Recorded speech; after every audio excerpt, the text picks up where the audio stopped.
ನೋಡಪ್ಪ, ನಾನು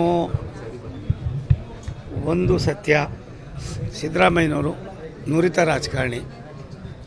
ಕೆಲವಾರು ಸಂದರ್ಭದಲ್ಲಿ ಕಾನೂನಿಗಿನ್ನ ನಾವು ಯಾರೂ ಇದಲ್ಲ, ಕಾನೂನು ಅದ್ರ ಕೆಲಸನ ಅದು ಮಾಡ್ತದೆ. ಅದಕ್ಕೆ ಸಿದ್ದರಾಮಯ್ಯ ಸಾಹೇಬರು ಕೂಡ ಅವ್ರೇನು ಮಾಡೋಕ್ಕೂ ಮಾಡ್ತಾರೆ. ಒಂದು ಸತ್ಯ, ಕಾನೂನಿಗಿನ್ನ ನಾವ್ಯಾರೂ ದೊಡ್ಡವರಲ್ಲ. ಪ್ರಜಾಪ್ರಭುತ್ವದ ವ್ಯವಸ್ಥೆಯಲ್ಲಿ ಬಾಬಾ ಸಾಹೇಬ್ ಅಂಬೇಡ್ಕರ್ ಅವರ ದೂರದೃಷ್ಟಿಯ ಒಂದು ದೊಡ್ಡ ಬ್ರಹ್ಮಾಸ್ತ್ರ ಏನಿದೆ, ಅದು ಯಾರ್ಯಾರಿಗೆ ಯಾವ್ಯಾವ ರೀತಿ ಅನ್ನೋದಕ್ಕಿಂತ ಹೆಚ್ಚಾಗಿ ಆಗಿದೆ. ಅದನ್ನು ಕಾನೂನು ತನ್ನ ಕೆಲಸವನ್ನು ತಾನು ಮಾಡ್ತದೆ. ನನಗೂ 45 ವರ್ಷ. ನಾವು ಒತ್ತಾಯ ಮಾಡೋದು ಮತ್ತೊಂದು ಮಾಡೋದಕ್ಕಿಂತ ಹೆಚ್ಚಾಗಿ ಸಿದ್ದರಾಮಯ್ಯ ಸಾಹೇಬರು ನುರಿತ ರಾಜಕಾರಣಿ, ಬುದ್ಧಿವಂತರಿದ್ದಾರೆ. ನಾನು ಅವರೆಲ್ಲ ತುಂಬ ಆತ್ಮೀಯತೆಯಲ್ಲಿ ಕೆಲಸ ಮಾಡಿದ್ದೀವಿ. ನಿನ್ನೆನೂ ಕೂಡ ಅವ್ರ ಜೊತೆಲಿ ಮಾತಾಡಿದಾಗ ಅವ್ರು ಮಾತಾಡಿದ್ದನ್ನು ನಾನು ತುಂಬ ಆನಂದದಿಂದ ಸ್ವೀಕಾರ ಮಾಡಿದ್ದೀನಿ. ಬಾಕಿದ್ದೆಲ್ಲ ಕಾನೂನು ನೋಡ್ತದೆ, ಕಾನೂನು ಏನಾಯ್ತದೆ ಅದು ಆಯ್ತು.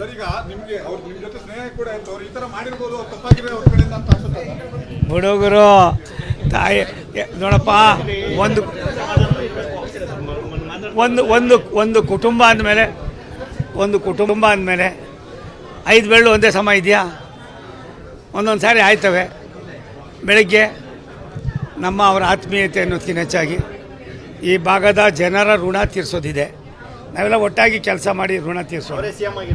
ಒಂದು ನಿಮಿಷ ತಾಳಪ್ಪ, ನನಗೆ ಅದ್ರ ಒಂದು ನಿಮಿಷ ತಾಳಿ.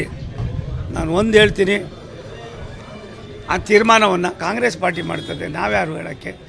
ಒಂದು ನೀವು ಹೇಳಿದ್ರಲ್ಲ, ಅದಾದರೆ ಅದಕ್ಕಿಂತ ಆನಂದ ಪಡ್ತಕ್ಕಂಥವ್ರು ಇನ್ನೊಬ್ರು ಇರೋದಿಲ್ಲ. ಆ ಥರದ ಸನ್ನಿವೇಶ ಸಂದರ್ಭ ನಮ್ಗೆ ಗೊತ್ತಿಲ್ಲ. ನಾನು ಆ ಥರ ಬೇರೆಯವ್ರಂಗೆ ಸಣ್ಣ ತಂದೆಯಲ್ಲಿ ಮಾತಾಡೋನು ಅಲ್ಲ. ನನಗೂ 45 ವರ್ಷ ಮಣ್ಣೊತ್ತಿದ್ದೀನಿ, ಸೈಕಲ್ ತುಳಿದಿದ್ದೀನಿ. ನನ್ನದೇ ಆದಂಥ ದೂರದೃಷ್ಟಿ ಇದೆ. ನಾನು ತುಮಕೂರಿನ ನನ್ನ ಮಾಧ್ಯಮದ ಸನ್ಮಿತ್ರರಿಗೆ ಇಷ್ಟೇನಂತೆ ಮಾಡ್ತೀನಿ, ನೀವು ಸೇರಿ ಈ ಜಿಲ್ಲೆಯ ಅಭಿವೃದ್ಧಿಯಲ್ಲಿ ನಾವೆಲ್ಲ ಕಂಕಣ ಬದ್ಧರಾಗೋಣ. ಒಂದು ನಿಮಿಷ ಅಪ್ಪ, ಕಾನೂನು ತನ್ನ ಕೆಲಸವನ್ನು ತಾನು ಮಾಡ್ತದೆ.